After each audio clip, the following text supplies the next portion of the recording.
Alors j'étais une petite fille secrète et mystérieuse, un peu nostalgique parce que j'ai perdu ma maman quand j'étais très petite. Donc une conscience très vive, très tôt, du côté éphémère de la vie. Et en même temps complètement extravertie, curieuse, dansante, joyeuse, sautillante, parce que beaucoup d'amour autour de moi. Donc une double personnalité qui a tout à voir avec mon signe, puisque je suis du signe des Gémeaux. Comme j'étais dans un environnement globalement blanc, à l'époque, j'étais très souvent la seule noire de la classe, donc j'ai vite réalisé le pouvoir et l'influence que pouvait me donner le fait de jouer la comédie. Je n'ai pas du tout été soutenue par ma famille à l'époque, puisque j'ai l'âge que j'ai. Aujourd'hui, une carrière artistique, c'est un peu, je dirais, le must, hein, mais à l'époque, les jeunes femmes qui faisaient du théâtre ou qui avaient envie de faire du cinéma, c'était un peu les filles perdues. Donc dans ma famille, c'était un peu le drame. J'ai eu la chance d'être engagée dans la compagnie Renaud Barrault, qui était une compagnie de théâtre extrêmement prestigieuse dès le début de ma carrière. Et là, tout le monde s'est calmé. Alors, il y a plein de personnages qui m'ont encouragée. Donc la compagnie Renaud Barrault, déjà, qui était un moment absolument magique au Théâtre d'Orsay, au Théâtre du Rond-Point, où j'ai pu travailler avec Annie Dupérel, Amber Wilson, pour un très beau personnage dans une pièce qui s'appelait L'amour de l'amour. Je jouais la déesse Proserpine, donc j'avais un costume extraordinaire. Les gens avec lesquels j'ai vraiment beaucoup aimé travailler, peut-être Jean-Michel Martial, avec qui j'ai pu tourner un très joli film de Camille Mauduèche qui s'appelle Pleine Lune à Volga-Plage. On a eu la chance d'aller tourner en Martinique, une très belle histoire, et ça reste un souvenir magnifique. Et où qu'il soit, je l'embrasse. Alors, le moment le plus magique de ce parcours de comédienne, en fait, il y en a beaucoup, mais je dirais, je pense, justement, La Mulâtresse Solitude. Parce que incarner quelqu'un qui a existé, ça n'est jamais anodin, d'une part. En plus, ce symbole, cette symbolique de réparation, de porter un personnage romanesque si lourd de sens, de résilience, de valeur, c'était infiniment émouvant pour moi. La cohérence, elle va jusqu'au fait, cette année, d'avoir été appelée par la mairie de Paris pour l'inauguration du Jardin Solitude, place du Général Catroux, dans le 17e arrondissement, et surtout de porter la symbolique de cette femme résistante. C'est une connaissance qui est portée à tous, et c'est surtout, à brève échéance, une statue qui sera érigée, et dans Paris, il y a en tout et pour tout une douzaine de figures féminines représentées, et elle sera la première femme noire.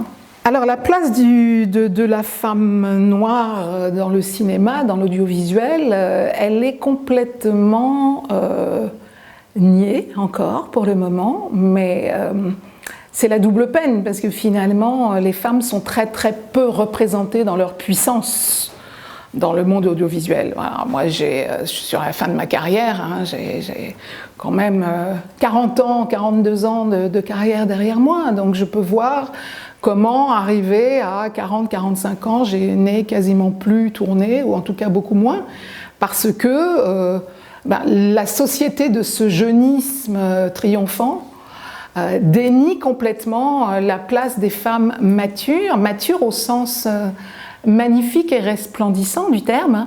On a un collectif qui s'appelle le Tunnel des 50.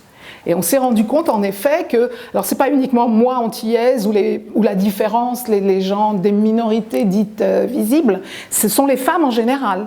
Donc pour ce qui est de la femme noire, qui est soit objetisée quand elle est très jeune, ou bien alors complètement rangée dans une case qui est la maman rassurante, pas idiote mais pas loin, enfin voilà, qui réfléchit pas trop, ça correspond absolument pas à la société. Mais la bonne nouvelle, c'est que ça change.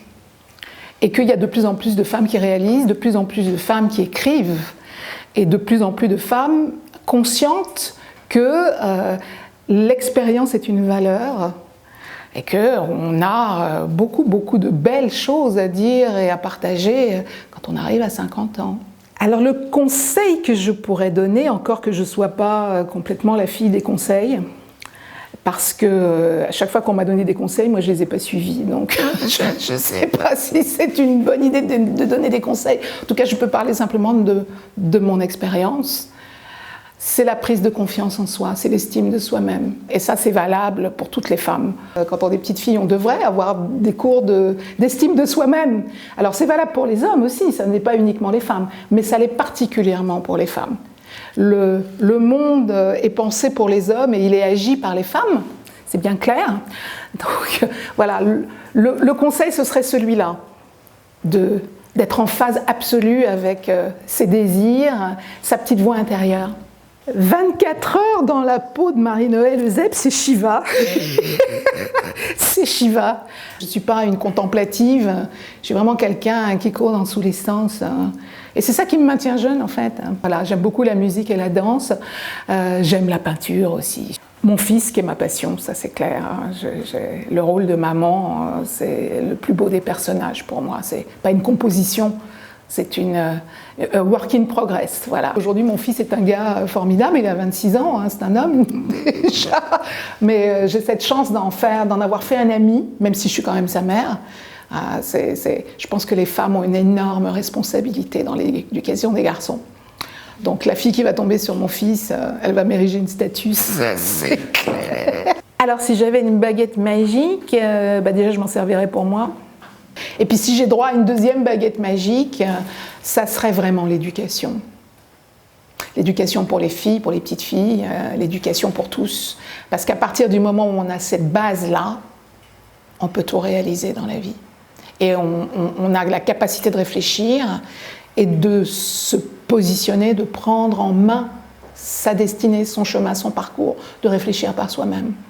Selon moi, une belle dame, c'est une femme qui accepte profondément ce qu'elle est et qui n'a pas peur de se confronter aux expériences, qui fait preuve de créativité et encore une fois d'empathie pour les autres. C'est ça, une belle dame.